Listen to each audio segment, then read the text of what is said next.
Nesse vídeo eu pretendo te mostrar qual é o melhor investimento da renda fixa. E para te mostrar isso, eu vou seguir uma linha de raciocínio para chegar na conclusão do porquê eu realmente acredito que esse tipo de investimento específico seria, no momento atual, o melhor na minha opinião.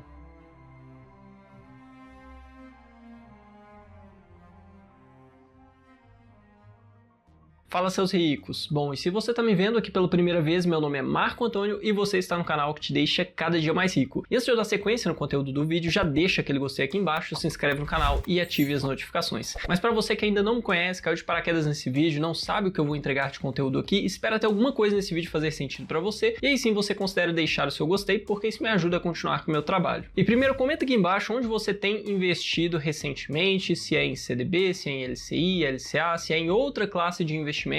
Só que nesse vídeo eu vou considerar apenas a parte de renda fixa da sua carteira, independente se você tem uma outra parte onde você investe em outros ativos. Com a parte de renda fixa, qual seria o melhor investimento e por que esse investimento seria o melhor no cenário atual? Então a primeira coisa que nós precisamos entender é qual é de fato o cenário atual. Nós temos uma taxa em 13,75%, uma taxa Selic nesse patamar, e ela já está nesse patamar há mais ou menos um ano. Amanhã, na quarta-feira, dia 2 de agosto, depende de quando você estiver vendo esse vídeo, nós teremos uma reunião do Copom, onde vai ser decidido se a taxa Selic vai cair, se manter ou subir. E eu já te adianto que existe uma expectativa de que ela comece o seu ciclo de queda amanhã. Se a gente olha, por exemplo, no relatório Focus, você consegue ver que a taxa Selic esperada para o final desse ano é na casa de 12%, para 2024 seria uma taxa Selic em 9,25%, para 2025 aí já começa mais ser um chute do que uma previsão de fato em 8,75%, para 2026 em 8,50%. Mas pegando os anos de 2023 e 2024, que é onde o mercado tem um pouco mais de previsibilidade, mesmo assim costuma estar bem errado, nós temos então uma taxa Selic saindo de 13,75% até o final do ano que vem, de 2024, em 9,25%. Então não é uma queda muito expressiva de uma vez, é uma queda gradual. Se a gente pega, por exemplo, 2023 agora, estamos falando de 1,75 pontos percentuais de queda até o final do ano. Então,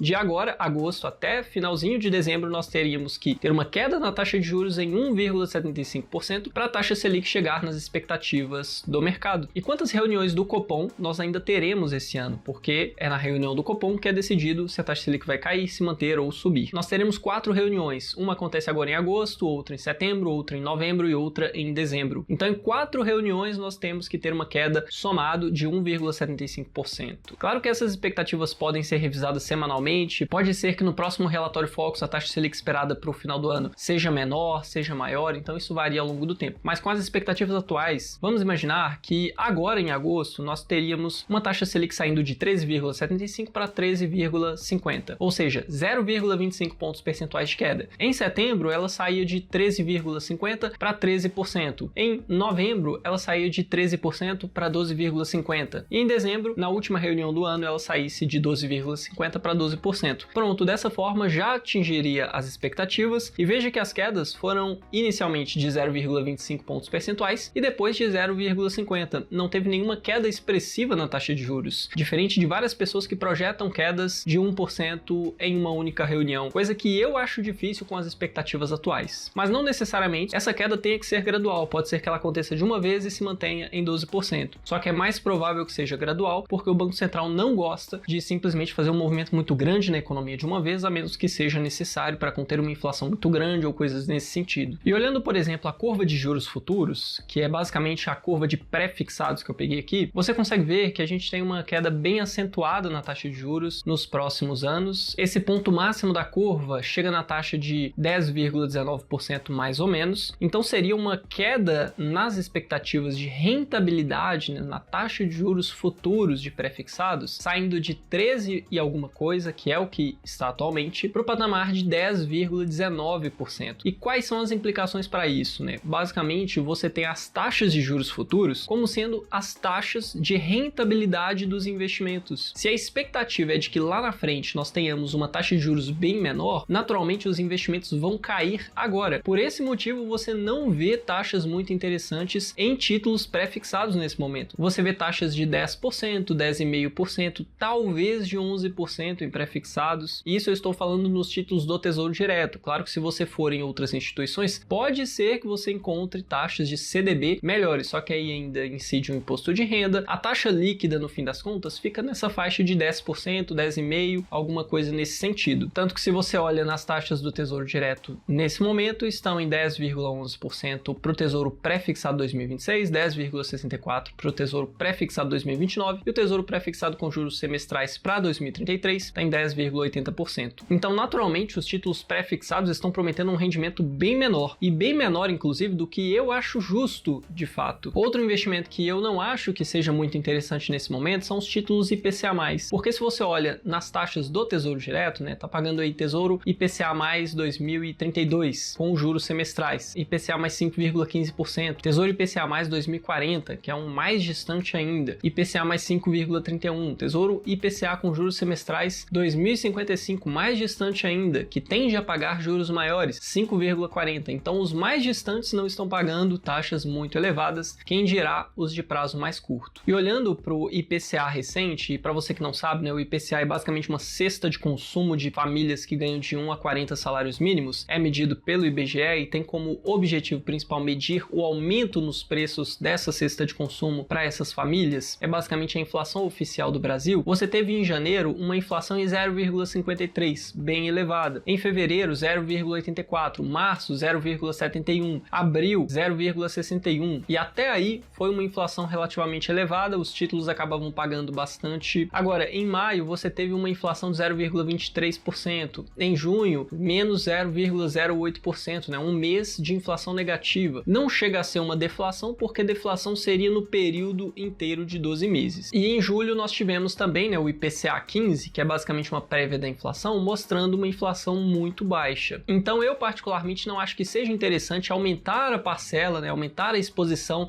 de títulos IPCA nesse momento. Eu não acho que você não deva ter títulos IPCA, afinal, quando a inflação sobe, ela não avisa que vai subir, geralmente ela simplesmente começa a registrar mensalmente uma inflação bem mais alta, então é interessante ter uma posição nesses títulos. Eu já tenho a minha posição, mas eu não aumento nesse momento. Então, na minha opinião, os títulos que são mais interessantes nesse momento não são nem os pré-fixados e nem os títulos IPCA+. Seriam então os títulos atrelados à Selic, porque como você viu, é bem provável que a taxa Selic caia de forma bem gradual, sendo assim, a perda de rentabilidade que você vai ter também vai ser bem gradual. E claro que isso depende do prazo que nós estamos avaliando também, e eu sempre considero renda fixa de curto prazo. Eu não gosto de renda fixa de longo prazo, porque no longo prazo os riscos são maiores, várias coisas podem acontecer. Se você pega um pré-fixado de longo prazo, tudo pode acontecer, pode, por exemplo, a inflação subir muito, os juros subirem mais ainda, e aí o seu título pré-fixado, na verdade, não está nem repondo a perda para a inflação que você tem, e talvez outros títulos seriam mais interessantes. Se você pega um título IPCA+, seria o mais interessante para o longo prazo, mas eu acredito que existem outras oportunidades no mercado fora da renda fixa. Então eu prefiro renda fixa de curto prazo até no máximo um ano. Então, considerando o prazo de um ano, o que eu considero melhor seria os títulos atrelados ao CDI. E entre CDBs, LCIs, LCAs, CRIs, CRAs, debêntures, CRI, CRA e debêntures são títulos emitidos por empresas, não tem a segurança do FGC, tem que fazer uma análise bem mais aprofundada. E para investir em CRI ou CRA, eu prefiro me expor via fundos de investimentos imobiliários que são de papéis, né? Fundos que investem em dívidas imobiliárias, ou os FIAGROS que investem em dívidas do setor do agronegócio. Então eu prefiro me expor a CRIs e CRAs dessa forma. Debêntures eu já não acho tão interessante, e entre CDBs, LCIs e LCAs, como CDBs têm incidência de imposto de renda, LCIs e LCAs são isentas, recebem um benefício fiscal, eu prefiro as LCIs e LCAs. Então esses seriam, na minha opinião, os melhores investimentos para esse momento. E onde que eu encontrei as melhores taxas? Como sempre, ou quase sempre pelo menos, no banco da Ecoval. Então lá você tem, nesse momento de gravação do vídeo, lembrando que as taxas mudam com certa frequência, uma LCA de 96,5% do CDI para o prazo de 3 anos. Eu considero esse um prazo mais distante, com investimento mínimo de R$1.000. Tem também uma LCA de 96% do CDI para o prazo de 2 anos, com investimento mínimo de R$1.000. Aí aqui os prazos já começam a ficar melhores. Para o prazo de 1 ano e meio, você tem uma LCA de 95,5% do CDI, com aplicação mínima de R$1.000, e uma LCA para o prazo de 1 ano ano com aplicação mínima de R$1.000 com rentabilidade de 95% do CDI, que na minha opinião seria a mais interessante aqui por conta do prazo e da diferença de rentabilidade ser muito pequena em relação às outras. E ainda tem uma LCI para o prazo de 1 ano com carência de 90 dias com rentabilidade de 90% do CDI. Mas essa tem um ponto importante, né? Será que ela seria melhor do que um CDB de 110% do CDI, que tem em várias instituições, como o Banco Sofisa Direto, o Banco da Ecoval? E isso depende do prazo, porque se for até o prazo de 1 ano, sim, ela seria mais interessante. Só que se você deixa o investimento no CDB por mais de 1 ano, o CDB passa a ser mais interessante por conta do imposto que vai incidir sobre os rendimentos. Então a mais interessante aqui seria essa LCA de 95% do CDI por prazo de 1 ano com aplicação mínima de R$1.000. Inclusive eu vou fazer um investimento nela aqui, não que isso seja algum tipo de recomendação, mas porque faz sentido para mim, já que eu acredito que é um bom investimento, faz sentido eu investir. Não adianta eu simplesmente falar que é um bom investimento e não ter uma exposição nesse tipo de investimento. Então até mostrando para você como você faz a aplicação, né, seja no Banco da Ecoval ou em outra instituição, geralmente é bem parecida a forma de investir. Você tá aqui na página inicial do Ecoval, clique em investimentos, aí você vem aqui na parte de renda fixa, aí você vem aqui, coloca LCI ou LCA, desce até, aqui tem outras, só que a aplicação mínima é bem elevada, fora da realidade, mas as taxas são um pouquinho melhores. Então a gente desce aqui até a LCA para o prazo de 1 ano de 95% do CDI, aplicação mínima de R$1.000, clica em cima dela, vou colocar aqui o valor de R$2.000 que eu vou investir, não vou investir mais do que isso, aí eu clico em aplicar, aqui tem os detalhes do investimento, confirmar, coloco a minha assinatura eletrônica, confirmar, e pronto, aplicação feita com sucesso. Lembrando que isso não é nenhum tipo de recomendação de investimentos, mas se eu falo que é o melhor investimento, faz sentido eu ter uma parte do meu dinheiro nesse tipo de investimento. E você viu como é simples você investir. Inclusive, para você que quer abrir conta no Banco da Ecoval, se você não tem uma conta ainda, você pode receber um bônus de R$100 fora rentabilidade em qualquer investimento. Basta você abrir a sua conta e durante o processo de abertura de conta, você insere o meu código de indicação, que no caso seria o meu CPF, que está aparecendo aqui embaixo. E após abrir conta com o código de indicação de um amigo, você investe R$10.000 ou mais em qualquer aplicação e permanece investido por 90 dias. Depois que você abre a conta, você tem 90 dias para investir e aí fazendo isso e permanecendo investido por 90 dias com R$10.000 ou mais, você recebe após esses 90 dias, no último dia útil do mês, o valor de R$100 direto na sua conta. Então isso é como se fosse uma rentabilidade, né? E pode ser em um investimento, pode ser em vários investimentos, não faz diferença. Acumulou R$10.000, manteve por 90 dias, você recebe essa bonificação. Então por hoje é isso, eu espero que você tenha gostado desse vídeo. Se você gostou, já deixa o seu gostei, se inscreve no canal, ative as notificações